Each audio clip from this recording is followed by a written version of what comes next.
আসসালামু আলাইকুম এভরিওয়ান। আজকে আপনাদের আজাইরা আপা আপনার জন্য খুবই সুন্দর একটা ব্লগ নিয়ে চলে এসেছে। তো দেখতেই পাচ্ছেন সকাল সকাল আমার ছোট্ট রান্নাঘরে আজাইরা কাজকাম শুরু হয়ে গিয়েছে। আজকে আমার ছোট্ট রান্নাঘরে মেজবানি আয়োজন করেছি। তো এখানে দেখতেই পাচ্ছেন আমি নিয়েছি মুরগির মাংস আর খাসির মাংস আর হচ্ছে ডিম আর ভাত রান্না করব। ভাবছিলাম পোলাও রান্না করব, কিন্তু পোলাওয়ের পাতিল আসলে নেই, একটা ভালো পোলাওয়ের পাতিল নিতে হবে। তো এই জন্য ভাত রান্না করলাম, পোলাওর আয়োজন অন্য একদিন করব। তো আমি প্রথমে এখানে ভাত বসিয়ে দিলাম। ভাতগুলো দেখতেই পাচ্ছেন কিভাবে বলক আসছে ভাতের মধ্যে, মানে আমার কাছে এগুলো দেখতে এত কিউট লাগে কি বলবো।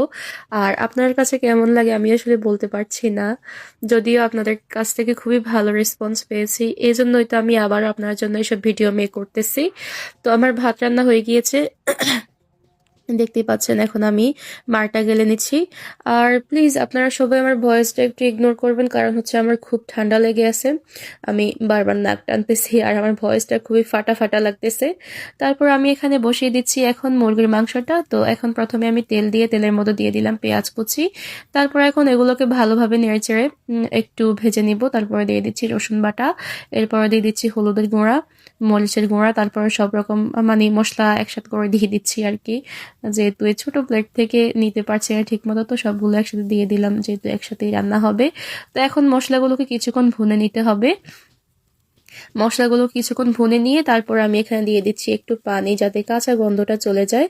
তো আপনারা অনেকেই জিজ্ঞেস করেছেন এই ছোট ছোট রান্নাগুলো আপনারা আসলে খান কি না। আসলে অবশ্যই খাই, খাবো না কেন, কারণ যেভাবে আমরা বড় পাতিলে রান্না করি ঠিক সেইভাবে আমরা এখানে রান্না করি। আমি হয়তো পুরো রান্নাটার ভিডিও নেই না, আপনারা হয়তো মনে করতে পারেন রান্না ঠিক মতো সিদ্ধ হয় না। সত্যি বলতে আমি রান্না একদম ঠিকঠাক ভাবে সিদ্ধ করি, পানি দিয়ে, এই তো দেখতেই পাচ্ছেন পানি দিয়েছি রান্নার মধ্যে।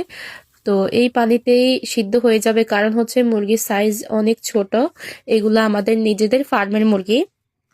তো মুরগির একটু ঠান্ডা লেগে গিয়েছে, আম্মুকে বললাম আম্মু এগুলা জবাই দিয়ে দাও, কারণ হচ্ছে এই ঠান্ডা এগুলা বাঁচবে না। তো যেহেতু মুরগি ছোট, তারপরেও ফেলে তো আর দেওয়া যায় না, তাই না? আর আমরা তো বড় লোকও না যে আপনারা বলবেন এত ছোট মুরগি খায় কিভাবে। ভাই আমরা সবকিছুই খাই, কোনো কিছু ফালাই না। তো এখন দেখতেই পাচ্ছেন আমি এগুলাকে রান্না করে ফেলেছি, এখন আমি চুলা থেকে নামিয়ে নিব। মনে হচ্ছে আরো একটু চুলার উপর রাখতে হবে, তো আমি আর একটু রাখলাম আর কি। তো এখন চুলা থেকে নামিয়ে নিব, এখন পুরোপুরি ভুনা করা হয়ে গিয়েছে। এই তো দেখতেই পাচ্ছেন আমার ছোট বোন এগুলা বানিয়েছে, মানে পাতিল রাখার জন্য। ওর মাথায় এটা কিভাবে যেন আসছে, পাতিলগুলো যখন আমরা নিচে নামিয়ে রাখবো ঘরের মধ্যে তাহলে তো কালি লেগে যাবে, এজন্য ও এগুলা বানাইছে। যাক, মাথায় ভালো বুদ্ধি আছে। তো এখন আমি খাসির মাংসটা বসিয়ে দিয়েছি, সব রকম মশলাপাতি দিয়ে। এখানে যা যা আছে, এই তো হলুদ মরিচ, তারপরে লবণ, জিরা ধনিয়া গোলমরিচের গুঁড়া, আর সাথে কিন্তু গরম মশলাও এগুলোর সাথে ভাঙানো আছে, এই জন্য আমি এক্সট্রা করে দেই নাই। আপনারা হয়তো জিজ্ঞেস করবেন গরম মশলা দেয় না কেন, আহ ওই মশলার সাথে ভাঙানো আছে, জন্য আর এক্সট্রা করে দেই নাই। যদিও আমার আম্মু তারপরে এক্সট্রা দেয়, আর এখানে যেহেতু এত ছোট পাতিলে রান্না করতেছি এত কিছু দেওয়া যাবে না। তো এখন আমি খাসির মাংসটা রান্না করে নিচ্ছি। তো ভিডিওর পাখি অবশ্যই আপনারা একটু কমেন্টে জানাবেন আপনারা কে কোন জায়গা থেকে দেখছেন। যদিও আপনারা প্রতিটা ভিডিওতে জানান, আপনারা সবগুলা কমেন্ট পড়ি এবং সবগুলা কমেন্টে রিপ্লাই দেওয়ার চেষ্টা করি। তো অবশ্যই কমেন্টে জানাবেন কে কোথা থেকে দেখছেন এবং আমার ভিডিওটা আপনাদের কাছে কেমন লেগেছে, অবশ্যই কমেন্টে জানাবেন। তো আমার খাসির মাংস প্রায় রান্না শেষ, এখন আমি চুলা থেকে নামিয়ে রেখেছি। এখন আমি এখানে বসিয়ে দিব ডিম সিদ্ধ। তো আরেকটা পাতিল বসিয়ে দিয়েছি, এখন আমি ডিম সিদ্ধ করে নিব। ভাইরে আজকে আমার মানে পাতিল মাজতে মাজতে একদম অবস্থা খারাপ হয়ে যাবে। দেখতে পাচ্ছেন কতগুলা পাতিল ময়লা হয়েছে, কালি হয়েছে, এগুলাকে মানে এগুলো ধুইতে খুবই ঝামেলা। এত তো ছোট, তারপর এগুলোর মধ্যে বেশি চাপ প্রয়োগ করা যায় না, কারণ এগুলো একদম মেচা হয়ে যাবে আর কি। তো দেখতেই পাচ্ছেন আমার ডিমে কি সুন্দর বলক এসেছে, মানে আমার কাছে এত কিউট লাগে এগুলো দেখতে, ছোট ছোট ডিম, ছোট পাতিল, তারপর কি সুন্দর, মানে এগুলো আমার কাছে কি যেন একটা কিউটনেস অ্যাটাক আসতেছে আমার মধ্যে, মনে হচ্ছে মানে এই সবগুলো একদম ভেঙে ফেলে এরকম মনে হইতেছে আমার কাছে।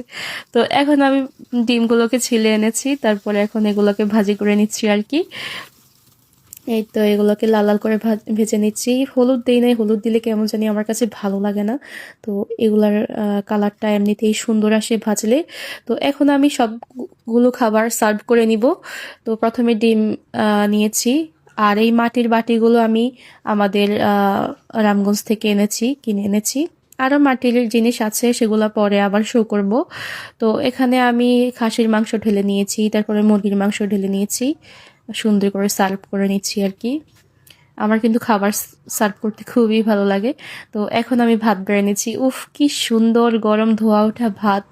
এখন মানে দেখেই খেতে ইচ্ছে করছে। তারপরে এখন সবগুলো আইটেম একটু একটু করে এই বাটিতে দিয়ে দিচ্ছি। ডিম, তারপর খাসির মাংস, আর এক পিস মুরগির লেগ পিস নিয়ে নিচ্ছি। প্লিজ কেউ কিছু বলবেন না, আপনারা এই মুরগির লেগ পিস কীভাবে খাবেন এগুলো বলবেন না প্লিজ। খাওয়া যায়, অবশ্যই খাওয়া যায়, সব কিছুই খাওয়া যায়। পাখির মাংস খান না, এটা অবশ্যই খাওয়া যাবে। তো আমার বোন এখন ট্রাই করে দেখতেছে, ও একটু বেশি জ্বালাইতেছে আমাকে, আপু আমি আগে খাবো, আমি আগে খাবো। তো ওকে আগে দিয়ে দিলাম। তো ও খেয়ে এখন রিভিউ দিবে আর কি।